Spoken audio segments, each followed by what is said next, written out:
My name is Rich. I'm alcoholic. That was like the Ferris Bueller introduction. He's a righteous dude. That's a good way to get introduced because not a lot of people were saying that about me a while back. My sobriety date is August the 30th of 2004, so that makes me the newbie of the group that I'm lucky to hang out with this weekend.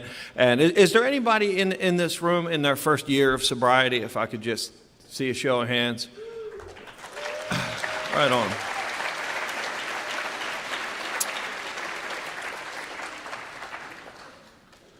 Well, they brought me for you. You got to have a new guy, for the new guys.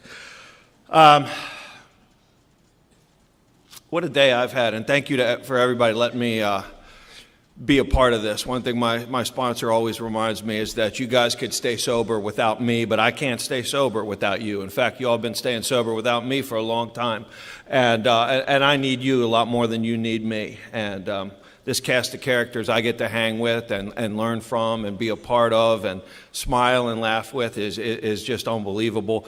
Today you all took me over to Silk. I call him Silky, like he's my buddy and I knew him or something. But that's how important Silky is to me. I feel like I did know him or should have known him or just want to kiss his face because he gave me the most important bit of knowledge that I have in my life, and that's the fact that I'm not like 9 out of 10 people out there, and I know why. And that I'm not just nuts anymore. And he put some clarity on something that a whole lot of people had tried to explain to me in a whole lot of ways.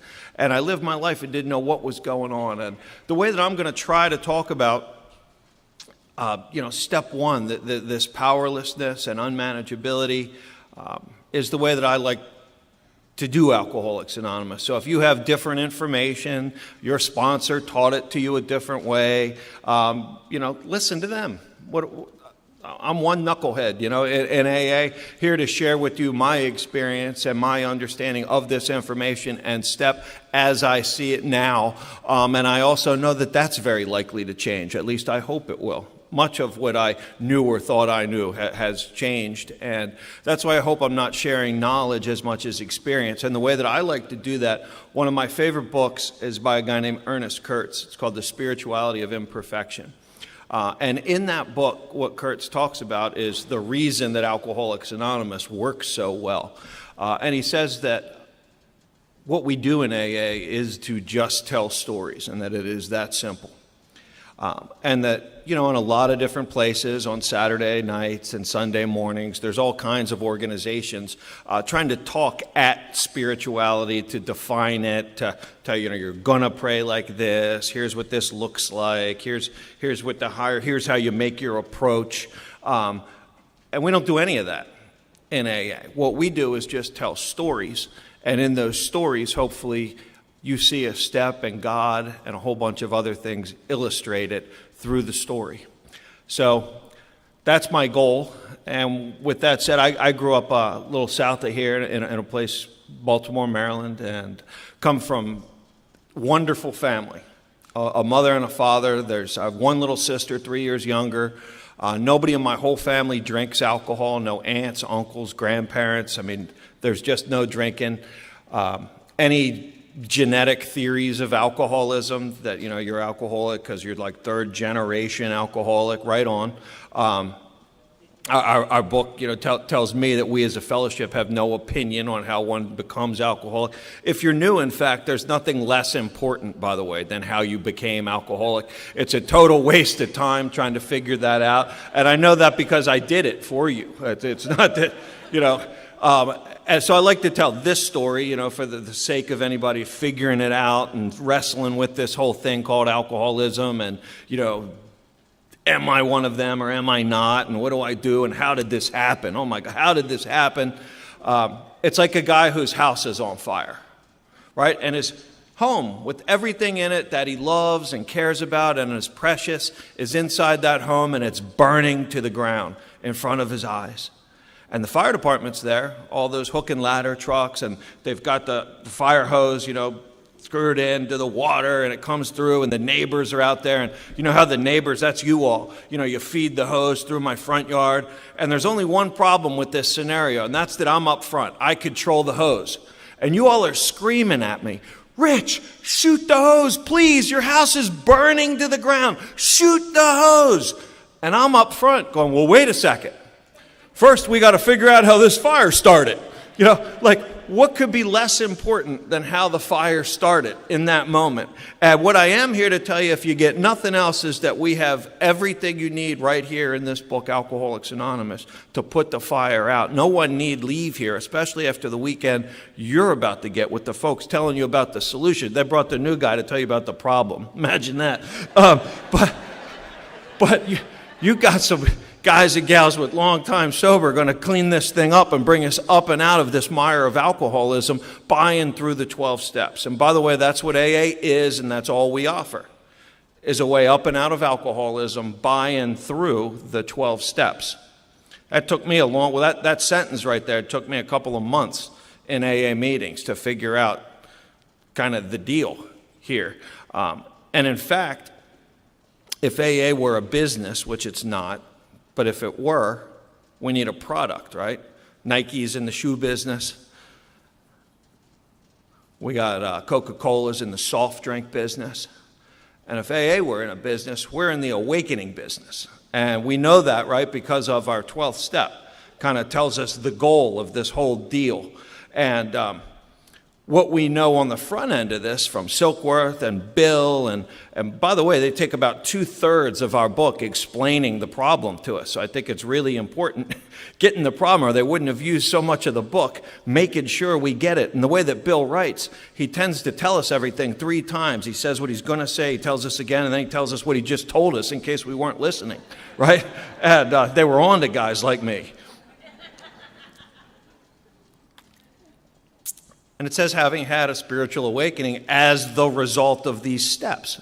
Now, I know that there's other ways to have them, but we just don't talk about that in AA, because that's not what AA is. I think everything that you're going to hear this weekend is about obtaining this solution for alcoholism called a spiritual awakening, which is the beauty of Silky. He's like the only doctor. There he is, that handsome third doe. If you've never seen him, I mean, get right up there and kiss him at some point this weekend.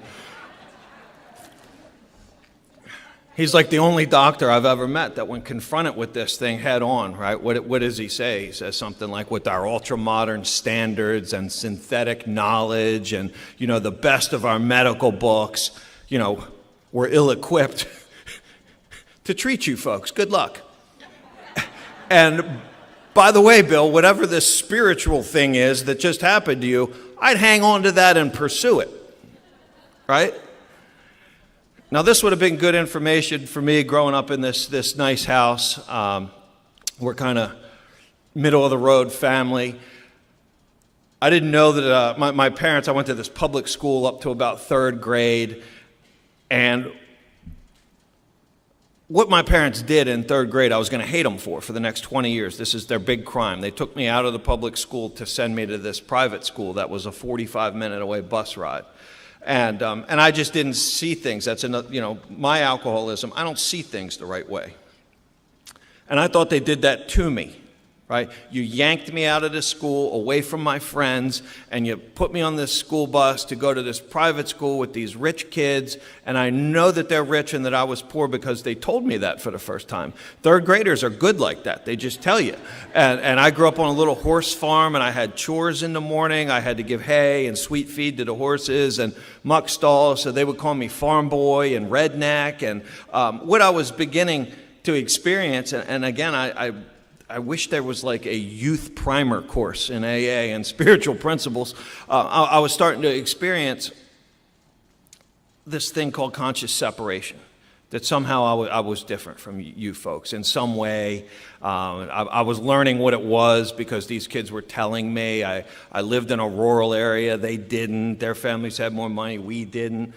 Different, just separate.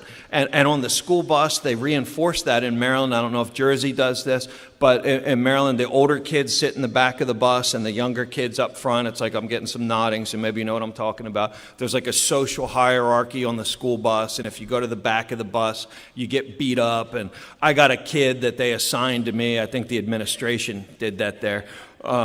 I've never gone back to check that out. I'm pretty sure that's a perception thing too. But my guy's name was Reed Carter, and I say that because one day he's going to be here, and he's going to come up, and he's going to make an amends, and Candace is going to go, that was a good one, I'm on 8 and 9, and that hadn't happened yet. But Reed's job was just to beat me up every day for something, and he was really good at it. And there's this girl in particular, her name was Nikki, and Nikki rides that school bus too, and Nikki looked like a lot of you women here. I mean, she's just put together and good looking. And I got nothing with any girl, nonetheless, Nikki, but Nikki was an air sucker, man. Like, I looked at her and like got verklempt, like that. I would try to think of a sentence and it would just suck out of me. And I get up to about 7th, 8th grade. I couldn't swear to it. But if you're new, this is a hint maybe. I could remember this day. And this is the first day that alcohol did its thing. And if I was to come here and tell you about my first glass of milk or my first orange juice, you got to get somebody else, because I don't know. You know why I don't know? Those were non-events in my life.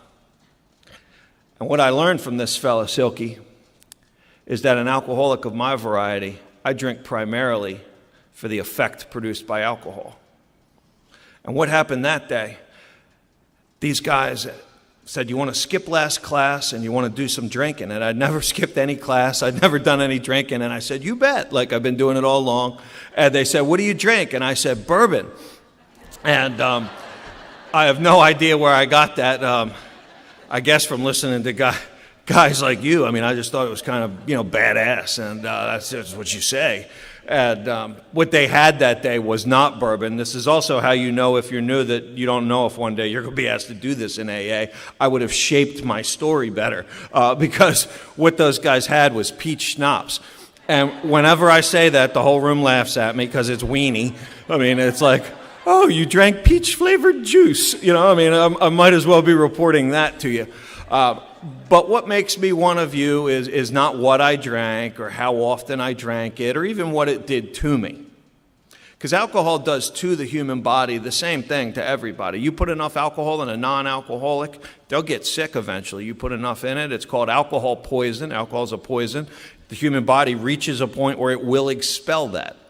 It's not like, oh, I got sick drinking a few times, I'm an alcoholic. No. That's what alcohol does to the human body. If you put enough alcohol in a non-alcoholic and put them behind the wheel of a car enough times, they'll get a DUI. 1, maybe 2, maybe 3. Doesn't necessarily make them alcoholic. You put enough alcohol in a non-alcoholic for a long enough period of time and stop abruptly, they'll do a little bit of shaking and sweating and those early signs of the D. That's what alcohol does to the human body. But what it did for me on that day, we're passing that peach schnapps around, and these older fellas, I don't know what it was, but for the first time in my life, I kind of felt like, those guys were as lucky to be hanging out with me as I was with them. And I'd never felt like that, just one of the fellas, and kind of eyeball to eyeball. And then the strangest thing happened is I went to get on that school bus, and I was going to sit next to Nikki, man. I intuitively knew how to handle this thing with women that used to baffle me. And I get on that school bus, and I'm walking to the back, and I'll go sit next to Nikki, and Reed gets up out of his seat to give me my daily beating. And as he gets to his feet, I give him everything I got, and I drop him. He goes down and out, and Reed is out cold. That's how I felt about it. It's been suggested to me that I might have had one of those resentment things towards Reed, but I didn't know how to properly inventory it or express it. But on this day, it felt pretty good. And Reed's down and out, and the whole school bus gets really, really quiet, and I sit down next to Nikki. And I'm looking at Nikki. Nikki's looking at me. And I'm looking at Nikki. Nikki's looking at me. And somewhere in this silence was this feeling that some of you guys know about. It's like long overdue respect. Like, finally you know who I am, right? And then we get to Nikki's bus stop. And when we get to her bus stop, she leans over and gives me this little kiss that's like half on my lips and half on my cheek. It's different than when my mother and my aunts had kissed me. I felt it in my toes. It was like a big deal. And we get to my bus stop, and I go into my nice house. I mean, in my house, there is nothing but morality, integrity, love, all kinds of great stuff that those folks tried to impart to me, and did. Some of it got through. I was to bury it and block it with years of booze, but some of it got in there. And they left me in the bathroom that night to get sick. I was obviously drunk. I was in big trouble. I was grounded forever. I don't know if you remember that from 7th grade, but that's like life without parole. I saw some of the tats that some of you guys have wandering around out there. I know we got prison guys. I'm not a prison guy. I'll clear that up. I'm a jail guy. I've gotten arrested a lot behind drinking and the decisions made after drinking. I specialize in like 60-day sentences, 90-day. In Maryland, anything up to 18 months is a local jail sentence. More than 18 months, you go to the Department of Corrections. That always represented a level of commitment that I wasn't willing to make, that type of structure. And I'm more of a short-term, non-committal kind of guy. I do 6 months at a time. I get out. I'm on probation. I violate. They send me back. And you know what I think? I think I'm winning. I say they reduced the felony possession to a simple possession. I'm winning. I beat it. And I would say that, there was like some other guy that always thought he was winning and ran around going, I'm winning. I mean, that's what I felt like. And really what was going on is I was too stupid and blinded by this deal called alcoholism to see what I was really doing was serving a life sentence on the installment program, like 6 months at a time. But my first experience with that was grounded forever. In that bathroom that night, I was sick as a dog. I remember waking up the next morning. My neck was kinked, around the toilet. You all know how we sleep, and with that porcelain up against our face, but our neck in like an unhuman position. And I remember being sick as a dog and grounded forever. And that was as bad as it had been in my life at that point. And I'm thinking, man, sick as a dog and grounded forever. Are you ever going to do any more of that drinking? Just like that, you all know it. Grounded forever, sick as a dog. You ever going to do any more of that drinking? Of course I am. What a small price to pay, man, for what I had going on in that school bus. That feeling of equal with my peers, equal with the guys, knowing how to talk to the ladies. I had no idea that what happened in almost a single instances, and many like it behind it, through middle and high school, where alcohol was going to give me so much for so long, and I can't say it better than Bill, it was like a boomerang, that while that thing was going out, baby, it was giving me so much for so long, but it was going to one day turn in flight and come back and nearly shred me to ribbons. And I had no idea it was going to take from me or I was going to give to it. There's always one of those Jesuits, I don't know if Father Tom's left or not, but they want to come up and debate semantics. They're into that, the Jesuits. And and I don't know whether alcohol took from me all that morality or I surrendered it to alcohol. However you like to say it, all I know is that all that great stuff went away one drink at a time, so slowly that I didn't recognize it was happening. And our book talks about that oftentimes by the time that has happened, that I've slipped past this point of human aid. And by the time the alcoholic realizes it, that's me, right? It's too late. Oftentimes a lot of people around us know long before I catch on. I'm like the last guy to the party, right? There's been a whole lot of people trying to help me along the way. I'll tell you about that in a little bit, but that's another thing about me that I share with my friend that lets me know we're both in the right place, and that's that defiance is one of the primary traits of an alcoholic of my variety, and that anybody that's trying to help me, I think you're trying to hurt me. You're trying to tell me how to live my life. You're trying to tell me what to do. Back off. You live your life. Let me live mine. And I don't know what that's all. And I look back, through inventory, and all these people wanted to do was help me, but I don't see it that way. And through high school, I'm starting to have high school consequences, from my drinking. And don't confuse consequences of drinking with unmanageability. I'm going to talk about this step. I've done some,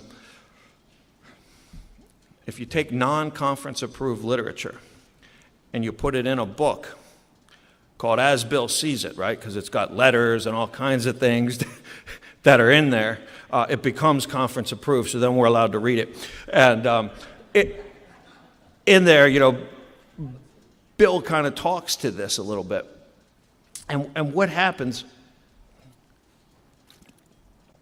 for an alcoholic of my variety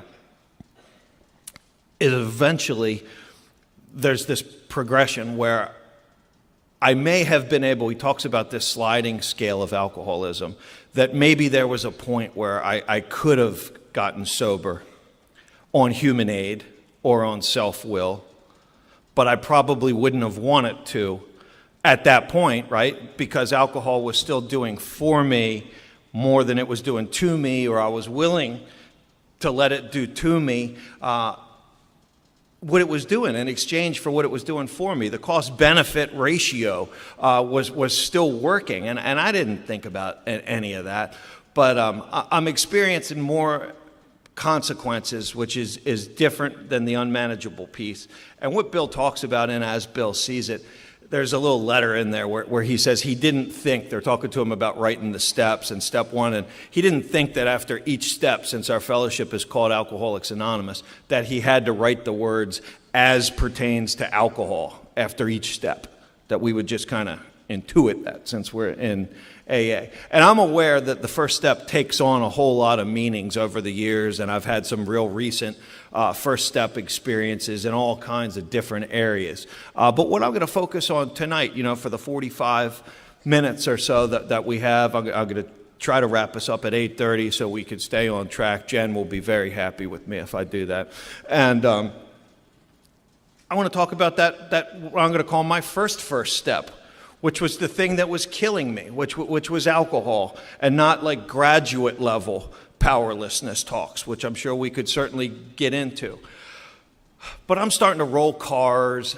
I had a CJ7 Jeep in high school. It was my first car. I loved this car. My father did an amazing thing. He said, you can have any kind of car you want when you turn 16. I'll match whatever you save. He said, if you want a Porsche, come up with 40 grand, I'll give you 40 grand. Go pick out a Porsche. Save $500, I'll give you $500. We'll go get a Yugo. And, and I saved up $3,000, which was a ton of money for me. I had skin in the game. And I went and I picked out this CJ7, man, that I had always wanted, and I loved that thing. And it had no doors, no windows. I felt like a tough guy, and the girls loved it. And it was awesome, and I was proud of it, and I took care of it. And on this night, I got a keg of beer in the back, because when you're underage in Maryland, you do a lot of field drinking, where you find a field, build a bonfire, and everybody goes out there. I got this keg of beer and a couple of my friends in the back of this thing, and I go around a corner too fast, and I roll that Jeep, and it rolls like 3 times. And everybody gets sprayed out. There were 5 of us in the Jeep. And there's broken bones and scrapes and bruises, but nobody gets what I consider to be seriously injured, which I look back, and apparently my definition of serious injury means death. But we're just kind of beat up, and the thought that goes through my head, just so you know that I'm not quite right, how I see things with alcohol, I land on my feet, and what I say is did you see that? That was some good drunk driving right there. I mean, that was like NASCAR. I rolled that thing, and boom, I walked away, and as I got older, I said more stupid things. Imagine that at the bar, and I said it to people like you because you were sitting next to me and listening. Normal people don't listen to the stupid stuff I say. And I'm embarrassed to tell you that I said many times, I drive better drunk than sober. Right? Anybody said that one? And then I go on and tell you why I drive better drunk than sober, right? Oh, I'm more attentive to the laws and the speed limit, and then I go on with my system, which is what you do is you put the windows about a quarter of the way down, you put your left elbow on the door jamb, you kind of log it in there tight, you put the hand on the wheel, that creates a third-class lever. When you lock it, you light a cigarette with your right hand, you close your right eye, you lock the left eye on the center 2 areas. If the cop pulls you over, he smells the cigarette, and I go through this elaborate explanation of why I'm such a good drunk driver. And a lot of you are smiling and nodding, and I can tell you that if this makes any sense to you, or if you have your own system for drunk driving, social drinkers don't have a system for drunk driving.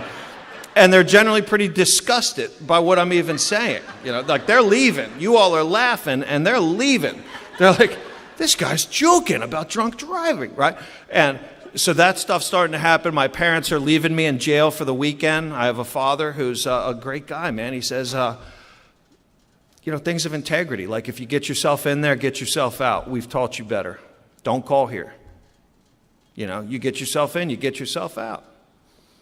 So they weren't killing me with love or anything like that. And you know why they left me in there, right? teach me a lesson.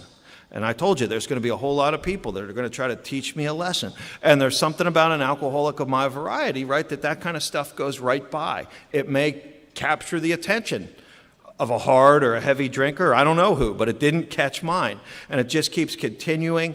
I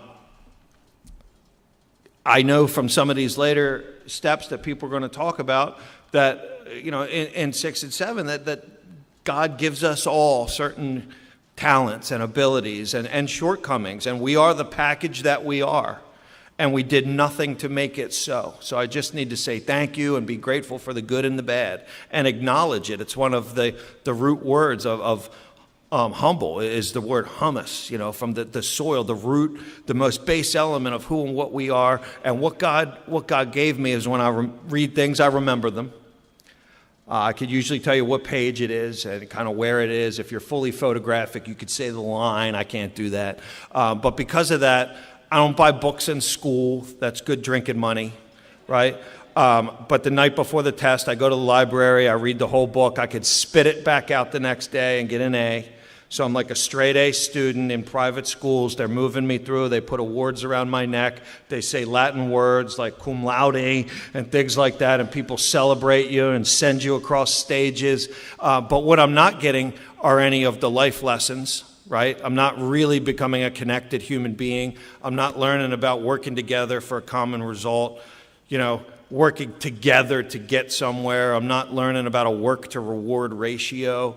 And I was pretty good at sports. And because of that, I get a bunch of scholarships, some to a really good school here in your state. But that school is where my whole lacrosse team went. Everybody goes to that school in New Jersey from my high school. And I'm not going there. And I grew up, my favorite thing in the world to this day is surfing. I surf almost every day of my life now. My dad taught me that before I could remember learning how to surf. So I accepted a scholarship to the University of San Diego. I did that for 2 reasons. It was 3,000 miles away, as far as I could possibly get from those good parents and those rules and, that life.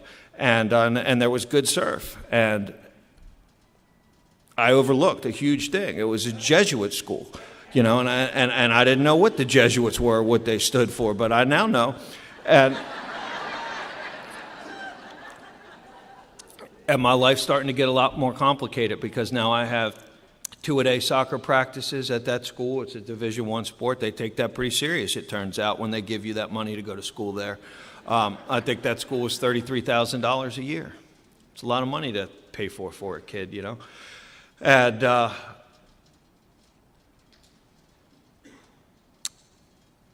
I guess I'll quickly tell you that there's a spiritual principle where that I was starting to figure out by that point in life, that wherever I went and whichever school it was and whatever neighborhood I was in, I found me. In other words, water seeks its own level. We find that which we are. We always attract that which we are. Sidebar, that's when I get to step 4 and I'm listing this series of women, right? And next to them, I'm like, crazy, crazy, crazy, crazy. And my sponsor goes, of course, we attract that which we are. So the female version of that is like, list of guys, jerk, jerk, jerk. If the guy's a jerk, I sure can attract him, right? So that's the female, where nobody's immune, apparently. And so I fall in with these 4 guys because water seeks its own level, that they're on scholarship. And my definition of being on scholarship means you're poor and the school needs you and you're somehow less than everybody else at the school. And I kind of picked up on my perception of the Southern California thing at that point in my life, which was the guys with the nice cars and the dough got the beautiful chicks. And I was going to need some stuff if I was going to take out any of you women. And no woman had ever seriously rejected me at that point or said you're ugly, you're a loser, you're not nice or whatever. I mean, I just knew from the inside out that you weren't going to want anything to do with me unless I could take you out first class. I was going to need to pick you up in a nice car. There's going to have to be flowers, a nice dinner. I was going to have to sweep you off your feet. And I kind of made some internal decision, apparently, much like Bill, where off I went in the direction of the material. And alcohol sure helped. as I was kicking this up a notch. And I'm having to drink more and more and more to live with myself. These 4 guys on the soccer team that were also on scholarship were Mexican fellas from about 20 miles south in Tijuana, Mexico. And each one of them had about 36 cousins that lived just beneath the border. And they knew how to get this stuff that the rich kids like, smoking. And so we get this little business going, coming up from Mexico, and I'm going to my 2-a-day practices, and then I'm shrink wrapping this green stuff so that I could, have it sent back here to New Jersey and Maryland and Pennsylvania. I didn't leave you guys out, I promise. I was mailing the heck out of that stuff.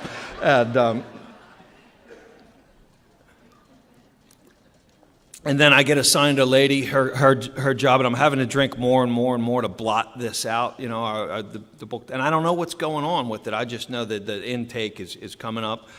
And this lady's called an academic advisor, and her only job's to help me pick classes that maybe I graduate in 4 years. And she says that we need to get some stuff on your resume other than just your grades. We want to start a thing here at the University of San Diego, a peer counseling program called Campus Connections. And what we want to start, we want to have a student certified as an alcohol and drug counselor. You seem to remember things that you read real easily. We'd like to get you certified as an alcohol and drug counselor. And the way that this is going to work is it's going to be a student talking to student. It's actually the exact same premise that AA works on, right? No faculty, no administrator, student to student, that maybe a connection could be made. And you're going to have office hours from 7 to 10 o'clock at night, and that all happens. And she said, that's going to look really good on your resume. You're going to be the founding father of the Office of Alcohol and Drug Education. I don't know about you, but I'm a guy that likes looking good on paper. I like my resume to look much better than I act, right? So I do that, and now my day is getting really busy. I got the morning practice. I got the Jesuit classes I got to go to that the lady helped me pick out. I got the afternoon practice. Then I got to really start drinking a lot because it's the worst part of my day is 7 to 10 where I got to talk to you people with your alcohol problems.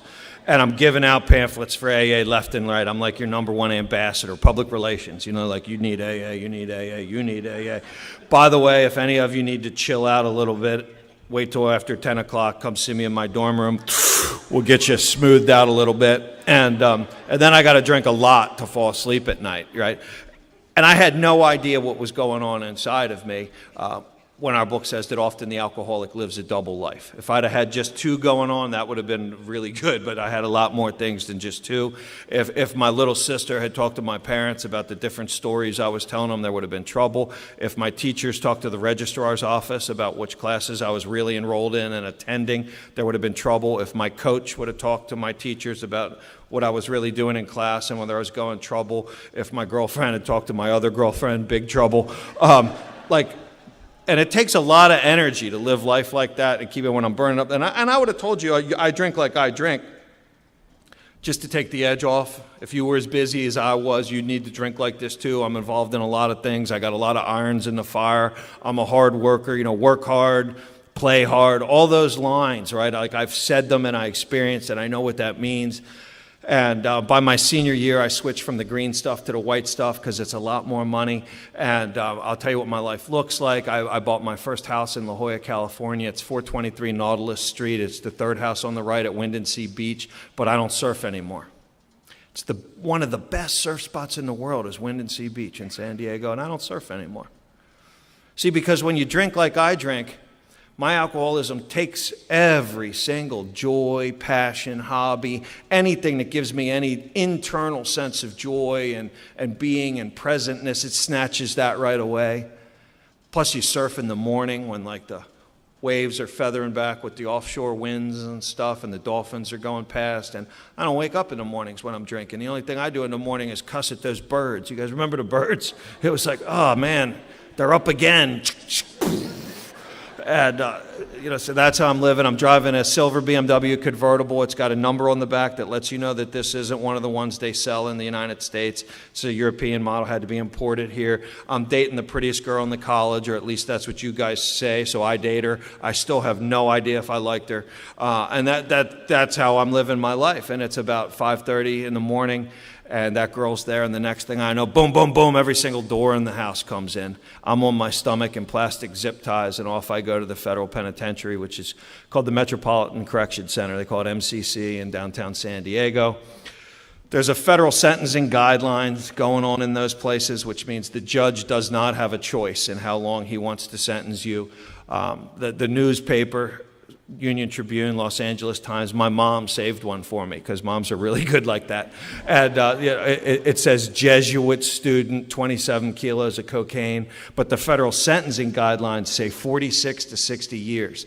That got my attention because I'm not a 46 to 60 year kind of guy. I'm a 6-month guy. And I'm not given any bond. I'm told that by the United States attorney, stood up. And this was something that started to get my attention. He said, if Mr. Bruckner is given any bond, he will flee to Mexico where he will live a happy and successful life with his business partners. They're looking to kill me, by the way, right? But happy and successful life, that was a weird, I mean, I haven't been happy and successful in Baltimore, hadn't been happy and successful when my parents got a little house in Ocean City, hadn't been happy and successful when we moved to Pacific Beach, hadn't been happy and successful in La Jolla. See, I'm not happy and successful anywhere I go, no matter what the outside trappings were. Should have been another clue, right, of this journey into this thing of alcoholism and what it's doing for me and to me, right, at the same time. You'd also think that I'd be thinking about stopping. And what happens in there is I'm surrounded by enough guys that are just like me. And what I know that this power we talk about in Alcoholics Anonymous did for me was that gift. Surrounded me with enough of me that I was able to see me for the first time. Just like I was able to see me in every speaker that I've heard so far and that I will hear this weekend. When I hear you talk, I see me. And the same thing happened in that prison. What happened to that penitentiary in the yard, those guys would tell me, I believe it holds roughly 1,600 men. 1,599 of those men were innocent. They were in there because they were wrongly accused. And I was the only one that was guilty. And that's quite a miracle to be able to see that for the first time in your life. And these guys would tell stories like, the reason I'm in here is because of that cop. And really, it's not him. When I get out, I'm going to find that mechanic that fixed my taillight. That mechanic was supposed to fix my taillight so that that cop would have never pulled me over. And then when he pulled me over, he smelled the alcohol on my breath, asked me to step from the car, gave me field sobriety tests, arrested me, searched the trunk incident to arrest where they found all the dope. And if I get out of here and find that mechanic, we're going to get this straightened out. And if you give that guy a lie detector, he will pass. He believes that he's in that penitentiary because of his mechanic. He's got nothing to do with it. That is delusion. That is the word that our book uses all the time, is delusion. I see something, I believe it, it's not accurate, it's not based on fact, but I'm all in and I believe it to be the truth, which is a form, by the way, of mental illness that I'm willing to bet Don's going to talk about after me. But what happens, I'm in there for a little over 9 months because I'm not given any bond, and we're coming up on trial, and it turns out that the lawyers found that the DEA agents that wrote the warrant to come into my house screwed up the warrant, and they weren't allowed to be in there. It was a bad search, and I got to walk out. And I would love to tell you, you guys are going, ooh, I wish it was a good story. But if you're alcoholic like I'm alcoholic, you know what you are the day you get out of a penitentiary. Thirsty. She knows. You're thirsty. Because, see, alcohol controls me lock, stock, and barrel, man. It makes the decisions. Like, I'm not calling the shots. And it seemed like there was so much water under the bridge that there was no coming back. And my parents were done with me by this point. My mom no longer wanted to see me. I have one little sister. She would eventually not speak to me for 6.5 years. My mom ended up not being able to look me in the eyes for the better part of a decade. My aunt and uncle had to get a restraining order to keep me out of their house because some silverware went missing one Thanksgiving. They also have 3 little girls that I'm their godfather. I know what a godfather's supposed to do. I didn't do it. I'm the guy that shows up on Thanksgiving for the free meal under the lash of alcoholism and to take. And you know what? Each of those little girls sit on my lap and they say, Uncle Rich, for Christmas I want the new American Girl doll. And I say, you bet, Christy, you bet. Come here, Lindsay. What do you want, sweetie? sober guy for one day on Thanksgiving, right? And they go through the deal, man, and there's promises galore. This is the way that I ruin people in my life. And by the time Christmas comes, I'm too drunk to show up. And one more Christmas, there's no Uncle Rich. There's no gifts. Where is he? Is he coming? And they got to answer for me. And, meanwhile, I say the most arrogant thing any drunk could say. I'm only hurting myself. I'm only hurting myself. I finally wind up, we're all big shot. I start bouncing around. This is great, since you just told that story. I start bouncing around the country. What I really am, I'm a warrant drinker, too. Whenever I drink, I get warrants. I don't do good things drinking. I've never come out of a blackout and the next day, like, people have been like, man, you were up at the grocery store last night, like, loading groceries for little old ladies, walking them across the street. You were just doing these, like, random acts of kindness. That doesn't happen. I get warrants and then I run away from the warrants because I'm like basically a scaredy cat that wants you to think I'm a tough guy. And so as soon as there's warrants, I run. So I get out of San Diego. I go to a town called Steamboat, Colorado. I get some warrants. I go to Boulder. I go from Boulder to Moran, Wyoming. I go from Moran, Wyoming to a town called Jackson, Wyoming. I'll be sitting in this bar there. One of my favorites was this thing called the $1 Million Cowboy Bar because you got to sit on saddles, like cowboy saddles. And I'm sitting on a saddle, and I buy the beautiful chick next to me a drink with a pile of money that's certainly not mine or legally earned. And she's like, "What's your story, cowboy?" And I'm like, "Traveling, babe, just traveling." Like I'm some type of romantic sojourner across our great nation, right? And I'm like one step ahead of the warrant. And I eventually wind up, we're all big shot, tough guy, wannabe drug dealers wind up when the federal government sees my house, cars, bank. I mean, I had nothing. And they'll give it back to you if you could produce receipts and legal ways of acquiring it. That was where I came up short. And so I was, all right, we won't fight. You all let me out, keep the stuff. And I wind up on Mom's couch, Ocean City, Maryland. And if you're nodding, Mom's couch is a great place to start this journey to sobriety. There's only one rule at Mom's couch, right? You can stay here as long as you want, as long as... Oh, man, we got a lot of Mom's couchers. Y'all just gave yourselves right up, too. I mean, there was no shame in that. Mom's couch. And that was the deal. I couldn't even believe that she took me back in. And I was never, ever, ever going to drink again, and I meant it. I would have passed the lie detector test. And I start coming in and out of your meetings, in and out of your meetings, in and out of the meetings. I'm not digging them. I especially don't like this lady named Janine. She made me sick. Janine, when I met her, is like 18 years sober. She always carries that blue book with her in like every meeting. By the way I see things, I read things, I remember them. I'm like, you're 18 years sober. Haven't you read it yet? Like, what's the problem? And she doesn't call her sponsees. She doesn't call them pigeons like they did in the old days. She calls them duckies. Is it that it made your stomach turn? It's so like sweet, and that was dinner. You just felt bounce a little bit. And that's how I felt every time I saw Janine, was like she would have made me vomit. And she'd come into the meeting, and there'd be like a line of like 6 of her little duckies in back of her with their little books. And Janine would sit down and dish, dish, dish, dish. The duckies would like file in next to her.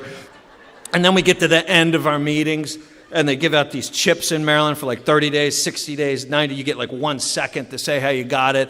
And like, does anybody have 30 days? And little Rebecca would come bounding up to the front of the room. I'm in the back where you're supposed to sit when you're new and pissed, and you got to have your collar up and your hat down. Before they teach you don't wear a hat in a church. Like, what's wrong with you? You grew up in a barn. I got my hat down with the brim straight, my collar up, and you got to look pissed so nobody talks to you. And I'm in the back, and here comes Rebecca bounding up to the front, and she gets her little 30-day chip, and she's like, "My name's Rebecca. Janine's my sponsor. I'm starting to write my 4-step. I think I'm getting free." and I'm in the back in an AA meeting. And I'm thinking to myself, I'm going to knock her teeth so far down her throat that she will never smile like that again. She will never smile again. And does anybody have 60 days? Wendy comes up to the front. "My name's Wendy. Janine's my sponsor. I'm starting to make my amends. I'm getting free." And I'm like, I'm just ready to kill her. So if you're sitting in this room 30 days, 60 days, 90 days sober, and you're finding that your life isn't just magically coming back together, Everybody at work loves you. You're employee of the month. You love your home group. Your marriage has just magically found its way back together. Your finances have squared themselves away. And it appears to you that not drinking isn't helping much. Welcome to Alcoholics Anonymous. You might be an alcoholic and be suffering from this thing called alcoholism, because that's when it gets real. When the drinking for somebody like me stops, that's when the games begin. Alcoholism for me begins when the alcohol stops. Now it's on. And I make it at my mom's house wanting to never, ever, ever drink again. Seriously. 2.5 weeks. And out I go.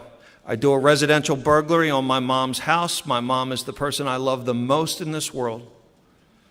She's a retired school teacher. She's got a little pension. She sleeps with her purse under her bed. The front door's locked and deadbolted. She too has a restraining order at this point in our relationship, and that should tell you enough about it. It's about 3 o'clock in the morning, and under the terror and madness of alcohol, I would steal from my wife's slender purse, Bill says. Boy, do I know what that meant. 3 in the morning, I break into my mom's house, because I'm not robbing you. You look like you might hurt me. But Mom, there's a victim for tough guys, right? And I'm on my stomach, and I'm doing my best commando crawl across my mom's bedroom floor. And I'm reaching for that little purse, and her eyes come off the side of the bed, and she catches me dead square in the eyes and says, "Rich, take it. Would you just take it?" And I did, and I'd love to tell you I didn't, and I stayed drunk on that as long as I could, and I eventually get picked up on that, and one more trip, and I eventually make it back into AA, and I make it to 36 days without a drink. I'd had my liver biopsied. I was 29 years old. I'm 44 as I stand here today, and feel a ton younger than I did at 29. I think if I live to be 99 in Alcoholics Anonymous, I'm going to feel younger than the day I came in here at 29. I have a friend, I think it kind of divides people, but maybe you'll get what I'm saying. He says, I think that I had the worst bottom in the history of Alcoholics Anonymous, and I think that I have the best recovery, and I hope you feel the same about yours. And that's what I have to say about our bottoms. I don't like to talk about it as if it separates us. We each had one, and I hope it was significant for you. I hope you think it was the worst one in the history of Alcoholics Anonymous. Because I will tell you, on that floor, man, reaching out, and that mother who loved me more than anything, looking in my eyes, 29, I'm having my liver biopsied. I don't want to be doing this anymore, ladies and gentlemen. I am drinking against my will. I have less power at this point in my life than is required to manage my own decision to never take another drink. I can't tell you how many times I've made that decision. I am not going to do this anymore. And that's what my sponsor tells me. After I have this biopsy, I have my liver biopsied at 36 days. I'm not supposed to be taking any Tylenol because the doctor says it'll shut my liver down. And at 36 days without a drink, I take every Tylenol I can get a hold of because I'm checking out, man. It's the ultimate coward's way out, and I'm doing it. I can't live one more day with a drink. I can't go one more day without a drink. And I take all these Tylenol, and down I go. What I'm telling you next, you all got to figure out. The lady next door tells me what happened is she had a perfect work record. She hadn't missed a day's work in over 9 years. This was a Tuesday. She was homesick for the first time. And when my body collapsed, I fell into the refrigerator. The refrigerator thudded against the wall because I live in a crappy apartment. That's where drunks live. Thank God. And that refrigerator thudded against the wall, and it scared the daylights out of her. She ran around, looked through the door, and saw feet on the ground. Called 911. They pulled me out of that house. It took me to the Atlantic General Hospital, eventually to the PRMC hospital, where I woke up for the 4th time that year as the result of alcohol. I come to them in a paper hospital gown. My butt's hanging out. You know the sexy ones? They're good for the self-esteem. Tubes are beeping. Things are going crazy. And as I clear my eyes, I realized that I didn't die. I didn't even do that right. Right? Can't even kill myself right. That's where I was inside. That there's a place reserved just beneath loser for about a couple of us in this room by the numbers, that there's some people in here that know what I'm talking about, that you can't even kill yourself right. That's a special feeling. What a loser I am. And then as I start to get focused back, y'all know who's at the end of the bed? Janine. With the duckies. And Janine does not talk to me that day because Janine had tried to talk to me several times. But she does talk to the duckies. And she said, girls, I want you to take a good look. This is what happens to an alcoholic that refuses to take our steps. Let's go, girls.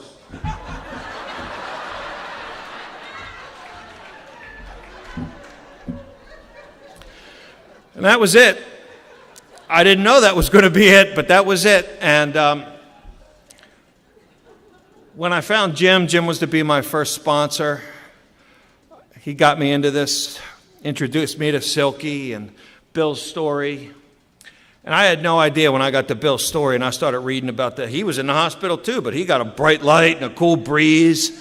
And I got Janine and the duckies, like this is some crap, But it turns out that it was every bit as significant. Because my next prayer was, God, if you get me through this, if I get out of this hospital, I'm going to find one of those old guys with that book in their hand and that smile on their face, and I'm going to do everything they tell me to do. And in case you haven't gotten the picture, I don't do anything anybody tells me to do. And I knew who it was going to be, and I went and I found Jim, and Jim had a sponsor. Jim had 40-some years sober at that point.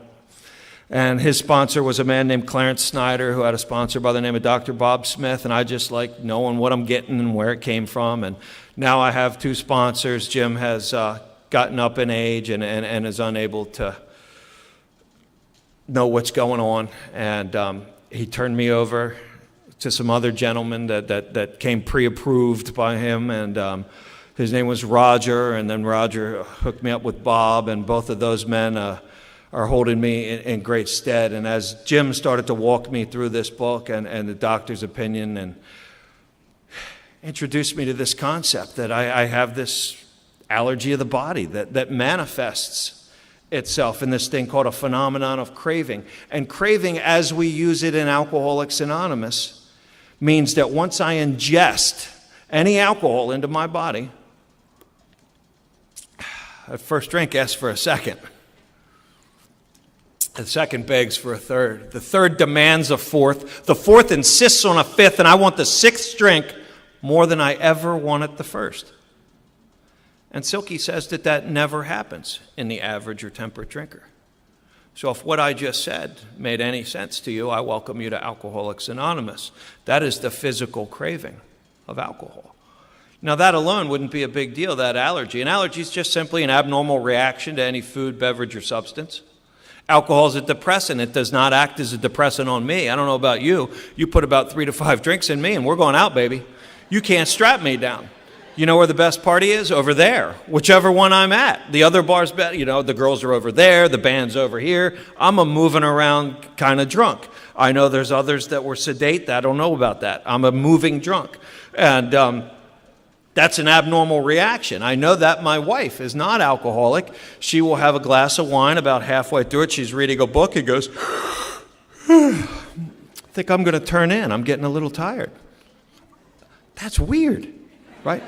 But it's not weird. That is the normal effect of alcohol, is to make you a little sedate and a little tired. I have the opposite reaction. That is an allergy. He said, do you have any other allergies? I said, yeah, I got a lot of allergies, and I do. I used to get allergy shots as a kid. I'm allergic to dogs, cats, pollen, ragweed, anything that grows outside the spring. I mean, if it's blowing in the air, my eyes are watering, I'm sniffling, and I have a food. I'm allergic to strawberries. If I eat a strawberry, which the last time I could consciously remember this was about 5 years old, my throat closes, I get red blotches, and you're going to have to hit me with an EpiPen. And last night, half a dessert was passed to me, a cheesecake with some whipped cream and 2 little strawberries.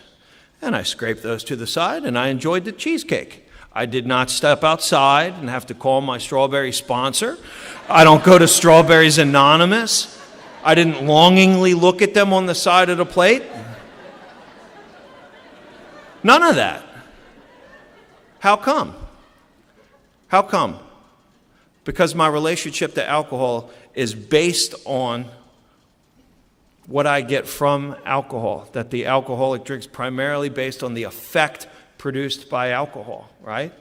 I don't get anything from strawberries. They just kill me with no effect other than the killing me. Alcohol at least gives me some good stuff while killing me.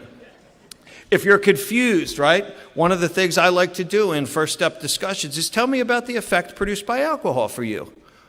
Why are you so attached to this beverage? Tell me the magic that it does for you, right? And if you're wondering that, I like to look at the promises, right? And just do them with booze. After 3 to 5 drinks, I'm amazed before I'm halfway through. After 3 drinks, I know a new freedom and a new happiness. After 3 drinks, I comprehend the word serenity and I know peace. After 3 drinks, no matter how far down I've gone, I certainly see how my experience can benefit you at the bar next to me, right? After 3 drinks, that feeling of uselessness and self-pity just disappears. After 3 drinks, I lose interest, gain interest in actually talking to you. After 3 drinks, my whole attitude and outlook on life changes. Rent's due tomorrow? Pff, the hell with it. Let's go out tonight. I'm living one day at a time. Alcohol is doing for me exactly what you all have been trying to teach me in AA. After 3 drinks, the fear of people and economic insecurity leave us. After 3 drinks, I intuitively know how to handle situations that used to baffle me. So if alcohol does any of those things for you, perhaps you understand my relationship to alcohol. And that would be pretty easy because I just don't eat strawberries. So why don't I just leave it alone? Why can't I go Nancy Reagan on this bad boy? Just say no, right? We're going to just knock it off. Easy enough, just like the strawberries. And that's this mental obsession thing. There's something going on in my mind that continually brings me back to the very thing that's killing me. That's a heck of a predicament. I got a body that can't handle booze coupled with a mind that won't leave it alone. Somehow, someday, I'm going to be able to drink like my friends. You mean I got to go to college and not drink during fraternity parties? You mean I got to go to business parties and wines and cheeses and judicial things with all the fancy people and drink water? Like my mind won't leave it be. My mind's always trying to dress it up and bring me back to it. I like that phrase that says, the further we get away from our last drink, the closer we are to our next. That's a spooky one, right? Because you know what my mind will do to me? It'll go, God, you were like a 20-year-old. I mean, you were like a kid. You're so much more mature now. You've learned so much from AA. I mean, you could be like a spiritual drinker. I mean, it'll try anything on me to trick me back in to taking that first drink. Because once I take that first drink, man, it's on. The fact is that most alcoholics, for reasons yet obscure, have lost their power of choice in drink. Our so-called willpower becomes practically non-existent. We're unable at certain times to bring into our consciousness with sufficient force the memory of the suffering and humiliation of even a week or a month ago. We're without defense against the first drink. I've been to meetings where I get confused. And I heard it talked about last night. It's why I have a sponsor. It's good to talk to sponsors because they can sort out from me what's AA from what's, I just call it meeting hearsay, you know. Because you hear anything, and I hear people go, the way that I've stayed sober for 32 years is I just remember my last drink. And if you forget your last drink, you're liable to get drunk. And then I read a paragraph that tells me I can't remember a day, a week, or a month ago. And you all want me to remember 14 years ago, or 44 years ago, or 54 years ago? Like, that's precisely what's wrong with me, is that I can't. If I could do that, I'd be not drinking. You know.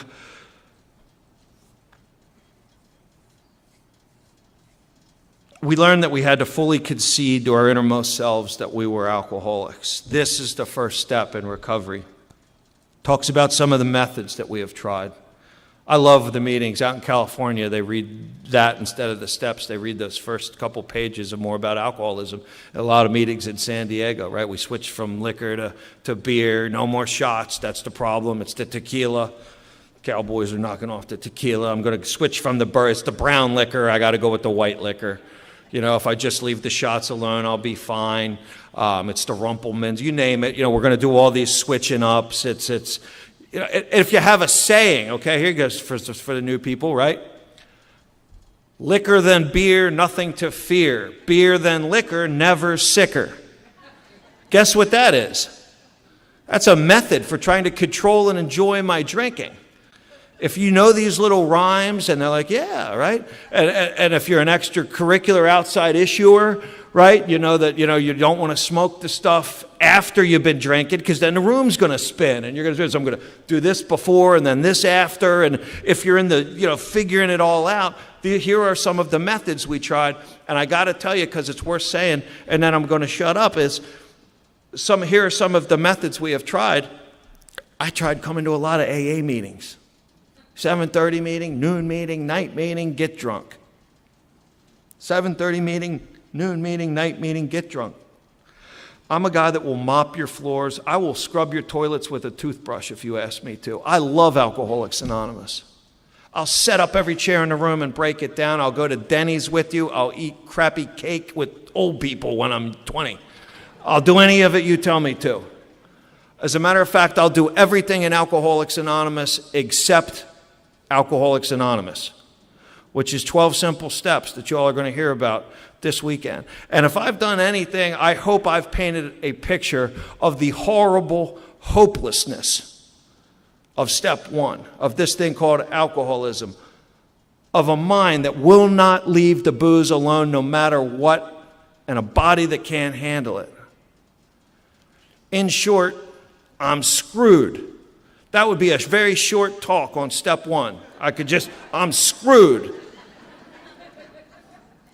And see, it takes that for a guy like me to propel me into the next 11 steps. I have to really concede somewhere deep down in here, man, that there is no way up and out of this thing that I could come up with. Alcoholics Anonymous is an amazing program of action for people that are out of programs of action. Thank you all very much. That's all I got.